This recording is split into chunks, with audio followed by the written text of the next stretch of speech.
Hola, ahora vamos a hablar de las modificaciones de la calidad del agua que pueden ser tanto positivas como negativas. Eh, por ejemplo, a esto le llamaríamos remediación y a esto le llamaríamos contaminación. Cuando decrecemos la calidad del agua, la estamos contaminando. Cuando incrementamos la calidad del agua, la estamos remediando. ¿Ok? Esto desde el punto de vista de los seres humanos y de los ecosistemas naturales. Ya cuando es dentro de una industria, se va a modificar de acuerdo a las necesidades de la industria. Pero, como les digo, eso ya es la competencia de un ingeniero químico.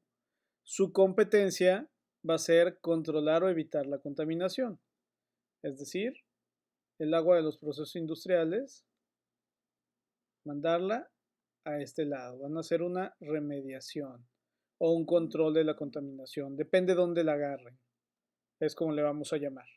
Pero bueno, vamos a hablar de cómo se modifica esta calidad del agua. Cuando llueve, la calidad del agua pues tiene una característica determinada. Déjenme ver. Bueno, podemos rayar aquí. Sí. Y cuando lo quito, se quita todo. A ver. Bueno, se los voy a explicar aunque no lo pueda rayar. Ok. Entonces, el agua va a tener una característica puntual cuando llueva, cuando se precipite. Digamos que ahí vamos a agarrar el ciclo del agua. Esta agua, ¿cuáles van a ser sus características? Vamos a ponerlas aquí. La fase 1 en la precipitación. Los sólidos disueltos van a ser mínimos, porque ya todos se quedaron en el océano. Esta agua cuando se evaporó dejó los sólidos en el océano, no se los llevó con ella. Y si se los llevó, se llevó muy poquitos. ¿Ok? El oxígeno disuelto. El oxígeno disuelto pues va a ser relativamente bajo, puesto que está a una altura muy alta, no hay disolución de los gases en las nubes. Los sólidos en suspensión pues van a ser también inexistentes, porque no hay sólidos que se vayan dentro de las nubes con esta agua. Esas serían como sus características básicas. Por ejemplo, nutrientes y todas las demás características limnéticas van a ser negativas. Digamos que cuando llueve, el agua está muy cerca de algo que vamos a llamar desionizada. Ok, así nos escribe. Desionizada. Que no tiene iones y no tiene nada prácticamente. Esta agua es una agua como la que usamos en los experimentos de calidad, donde tenemos que asegurarnos que esa agua no tenga absolutamente nada más que lo que nosotros le vamos a echar. Pero en tanto se desprende de la nube y entra en contacto con la atmósfera y va disminuyendo la presión, bueno, más bien va aumentando la presión porque va cayendo, estas características empiezan a modificar, empiezan a ser diferentes a las del ciclo normal del agua, ¿ok? Hasta que cae en esta zona de acá. Entonces, bueno, si cae y se vuelve hielo, pues va a preservar estas características.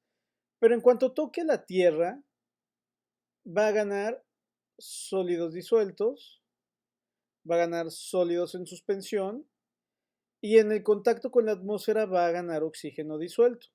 Entonces, el agua, conforme se va escurriendo, va incrementando estos valores. Digamos que estos valores lo tendríamos que poner así.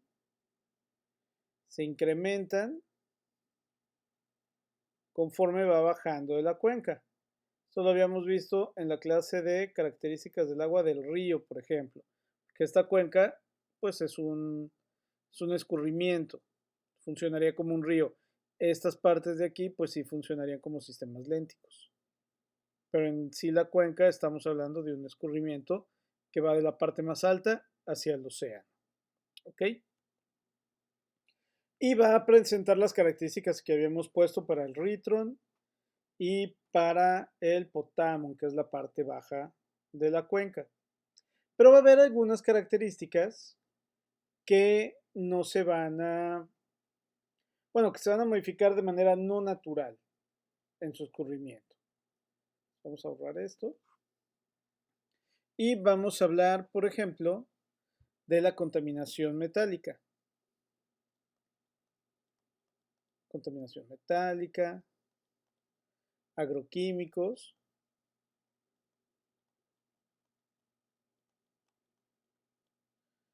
biológicos,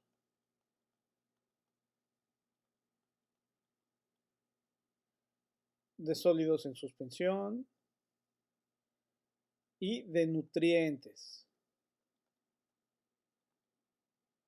Esos serían los principales contaminantes de las aguas a lo largo de su escurrimiento por la cuenca. ¿Por qué? Bueno, por los procesos industriales. Los procesos industriales nos van a agregar mucha contaminación metálica, sobre todo los procesos extractivos, como los procesos mineros. La minería, ya sea de cobre, de oro, de plata, de litio, va a agregar diferentes contenidos metálicos al agua y algunos sólidos disueltos. ¿No? Esos serían los contaminantes más importantes de la minería, de la industria de la transformación, de las maquilas. Estaríamos hablando de estas partes de acá. Luego vienen las actividades agropecuarias. Esas nos van a arrojar muchos contaminantes agroquímicos como los pesticidas, bueno, sobre todo los pesticidas, los herbicidas, ya sean insecticidas, que vamos a hablar de los pesticidas, eh, o los herbicidas, que están enfocados en evitar el crecimiento de otras plantas. Entonces, ambos grupos los vamos a poner aquí en agroquímicos y se van a escurrir de las diferentes actividades que tengan los productores. Vamos a tener biológicos, por ejemplo, estos son muchos de la industria alimenticia. La industria alimenticia va a arrojar muchos contaminantes de tipo biológico. Vamos a encontrar sólidos en suspensión. Estos van a ser productos de la erosión, de la tala de los ecosistemas para otro tipo de actividades. Va a aumentar los sólidos en suspensión. Y por último, de los nutrientes, que estos son resultado de la contaminación biológica y de algunos procesos de tipo agropecuario. No estaría directamente en los agroquímicos, pero sí en los agropecuarios, los vamos a poner por acá. Y también se estaría modificando por los usos domésticos. Entonces, ahorita vamos a hablar en general de todo, ya que pueda quitar la imagen, pero todo viene con la cuenca. Por eso quería que tuvieran la imagen de la cuenca aquí. Ahora sí, por ejemplo, vamos a quitar la imagen de la cuenca. Vamos a explicar cómo vienen estos procesos. Entonces, a ver, primero vamos a borrar esta cosa de aquí. Ay, no se borra. Ah, bueno, porque eso está en otra capa. Probablemente esta capa, no. Esta capa, tampoco. Esta capa, ahí está. Fue en esta capa. Bueno, vamos a estar manejando esta de aquí. Entonces, como les decía, nosotros vamos a tener nuestra cuenca. Así como la de la imagen. Pero así la voy a poder rayar. Aquí tenemos el mar. Entonces, imagínense que aquí está Grupo México. Esto de acá es Grupo México. Y por acá está la leche Yaqui. Y por acá están los agropecuarios. ¿Ok? Entonces, bueno, Grupo México, pues ya sabemos que nos adiciona cobre, que nos adiciona mercurio, no, H2O no,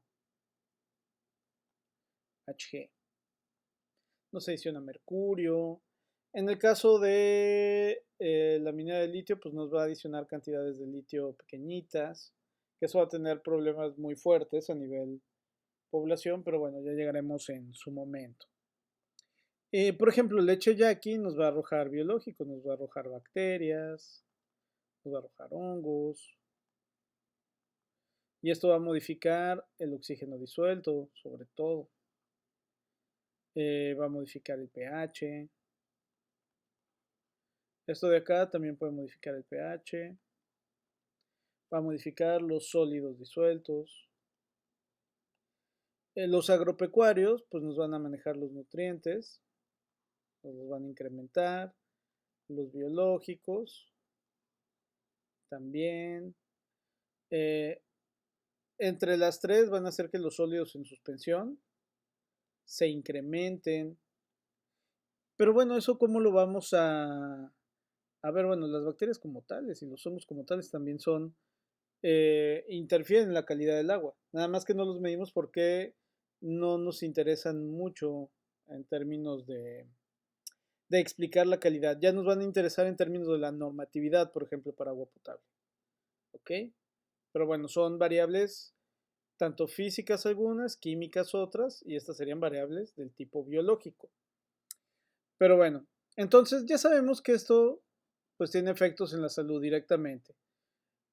Esto y esto, y esto y esto, y esto y esto, y esto lo vamos a ver después en toxicología.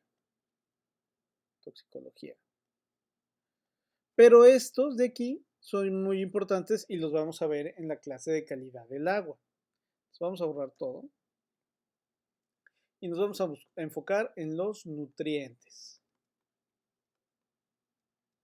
Los nutrientes son nitritos, nitratos, amonio y fosfatos. Estos van a ser los nutrientes.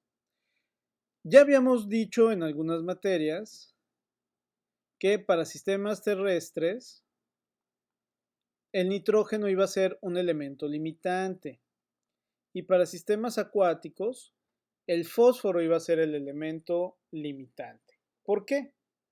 Porque cuando hablamos de lo que necesita una planta para crecer, el nitrógeno es importante y el nitrógeno solamente lo va a obtener si tiene en las raíces algo que vamos a conocer como bacterias nitrificantes. ¿Ok? Si no hay estas bacterias nitrificantes, el nitrógeno no va a poder entrar y las plantas no se van a dar, por eso es elemento limitante. En el caso del agua, el nitrógeno está disponible siempre como nitratos, que aquí tendríamos un proceso de desnitrificación, o como amonio, que aquí necesitaremos el proceso de nitrificación. Aquí vamos a tener los tres, por lo tanto, no es limitante, pues siempre están presentes. Pero el fósforo, ¿qué va a pasar con el fósforo? El fósforo se va a hundir y va a quedar atrapado en los sedimentos. De tal forma que si tenemos una zona afótica, es decir, que no pasa la luz, aquí no van a poder crecer las plantas porque el fósforo está en esta parte de aquí. Entonces, para que puedan crecer las plantas en el sistema, este fósforo tiene que subir. Tiene que haber una mezcla de aguas, que ya habíamos hablado de esa mezcla de aguas. Si no existe la mezcla de aguas, el fósforo nunca va a poder subir y nunca va a desarrollar vegetación en estas zonas. ¿Ok? Por eso, el fósforo es el elemento limitante en los cuerpos de agua. Eso no quiere decir que no importe el nitrógeno, pero el fósforo es sumamente limitante. ¿Dónde encontramos fósforo? Para que vaya a los sistemas de agua o a los cuerpos de agua. Pues ese fósforo va a estar en los detergentes, va a estar en la comida del ganado y va a estar en los fertilizantes.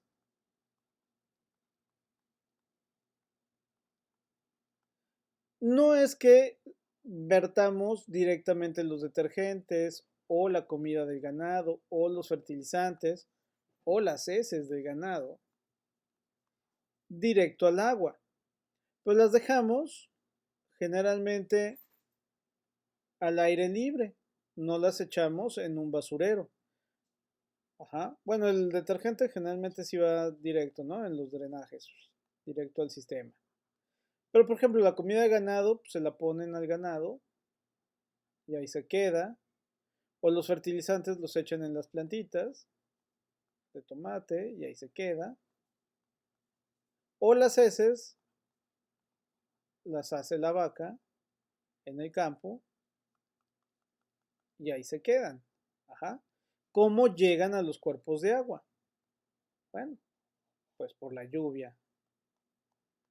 La lluvia cae y como la cuenca, como en la cuenca el agua viaja por gravedad, pues el agua va a ir arrastrando todo este fósforo y lo va a depositar en los cuerpos de agua.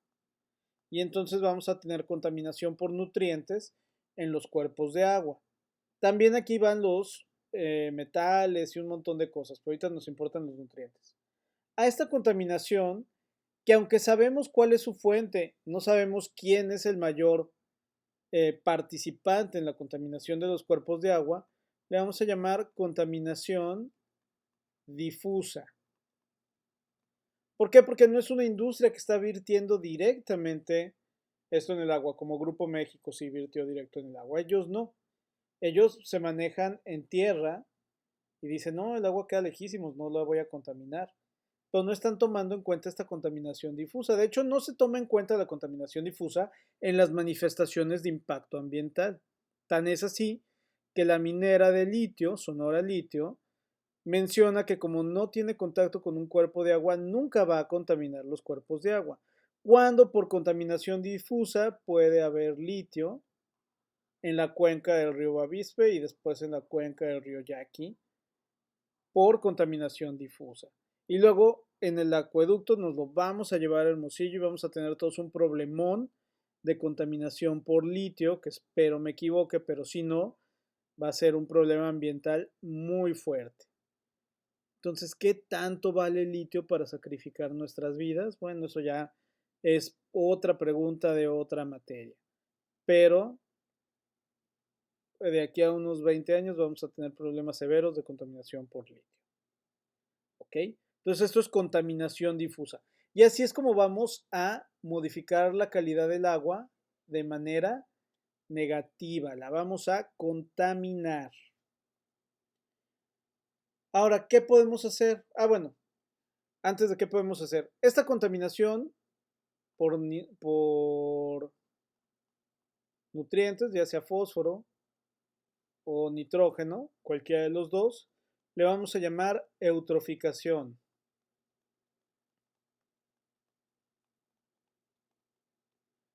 Ahora, hay eutroficación que va a ser natural. En los cuerpos de agua del centro y sur de México es natural la eutroficación. ¿Por qué? Porque los cuerpos de agua son muy someros y todo el tiempo este fósforo se está recirculando porque los cuerpos de agua son polimícticos. Entonces, aunque ahorita lo vimos como un problema de contaminación en algunos sistemas, la eutroficación es natural, pero no en los sistemas de Sonora, son sistemas más al sur, ¿ok? Pero entonces, bueno, vamos a tomar ahorita la eutroficación como una problemática. Cuando nosotros evaluamos los cuerpos de agua con base en los nutrientes, vamos a ver que hay distintos niveles eutróficos. Vamos a tener los que se llaman oligotróficos, que son los que menos nutrientes tengan, y los eutróficos, como aquellos que más nutrientes tengan. En medio vamos a tener a unos que les vamos a llamar mesotróficos. ¿Ok? Pero resulta que contaminamos mucho. Entonces ya tuvimos que agregar una nueva clasificación, que son los hipereutróficos. Estos tienen todavía más contaminación que estos de acá. Vamos a ponerle más contaminación. O si nosotros estamos trabajando, por ejemplo, con los glaciares, que casi no tienen nada, esos son ultra oligotróficos. No tienen nada, nada, nada, nada. ¿Ok? Pero lo normal es trabajar en estas tres posiciones. No nos vamos a meter con qué cantidad da cuál porque es muy variable según la literatura. Eso ya lo verán ustedes en la práctica, cómo lo clasifican. Cuánto se da y además depende de la región. Cuántas partes por millón son oligotróficos o cuántas partes por millón son eutróficos. Hay un autor en el que se pueden basar que se llama Margalef. Margalef habla de esto. Margalef Ramón. Es un autor español y pueden encontrar estos libros en la biblioteca de la Unidad Académica. Entonces serían los problemas de contaminación por nutrientes. Ahora les decía, vamos a hablar de la remediación. ¿Cómo puedo remediar yo los sistemas para que no estén contaminados? Bueno, contaminarlo es sencillo, remediarlo es complicado. Una forma de remediar es dragar los sedimentos. Por ejemplo, el evento de contaminación metálica en el río Sonora, pues dejó a todos los metales sedimentados. Entonces van a ser un problema cuando esto se remueva y se vuelvan a la columna de agua. ¿Qué es lo que tenemos que hacer? Dragarlo, sacar todos los sedimentos del sistema. Esto es muy costoso. También podemos tratar el agua. Eso es sacar el agua, llevarlo a una planta tratadora y después regresarla. Pero si nuestro problema está en los sedimentos, de nada sirve el tratamiento de aguas. Entonces también tenemos que ver dónde están nuestros contaminantes para saber cuál es el método de remediación que debemos aplicar. Otro puede ser con nanopartículas, que es mi línea de investigación, aunque eso también es relativamente costoso. Todo cuesta, se puede hacer, pero cuesta. Otra forma son con humedales, es decir, con plantas, como lo van a ver en su clase de remediación de suelos. También aplica para el agua. Esto es más barato, pero necesitamos muchas áreas y mucho tiempo. ¿No? Esto lleva mucho tiempo. Por ejemplo, esto de acá pues lleva menos tiempo en comparación con esto de acá. Entonces, se fijan, o le invertimos dinero o le invertimos tiempo, pero algo tenemos que invertir para poder remediar los sistemas de agua. Entonces, una es trabajar con los sedimentos, que es donde está el contaminante. Otro es tratar el agua, si el contaminante está ahí. Esos tratamientos los vamos a hacer como plantas de tratamiento. Las nanopartículas cuentan como tratar el agua, aunque depende a qué nivel también podrían estar tratando los sedimentos. Es un campo muy novedoso que podemos trabajar. Estamos tratando de trabajar. Los humedales lo que van a hacer es que toda la contaminación se va a quedar en las plantas que crezcan en los humedales. Y en algún momento lo que tenemos que hacer es dragar esas plantas, sacarlas con todo y el sedimento que tengan y confinarlas, porque si no, cuando se mueran van a liberar la contaminación. Entonces mucha gente piensa que metiendo los humedales es suficiente, pero no, porque cuando se mueren liberan los contaminantes. Entonces es un círculo vicioso o un ciclo. Para romper el ciclo, pues tenemos que llevarnos ese material biológico y confinarlo. Entonces los humedales no es nada más lo pongo y me desentiendo. Lo pongo y tengo que trabajar con él. ¿Ok? Esta es nuestra clase de modificación de la calidad del agua, contaminación negativa, remediación positiva, de muy grosso modo. Si tienen dudas, por favor, háganmelas saber para poder explicarlo más a detalle.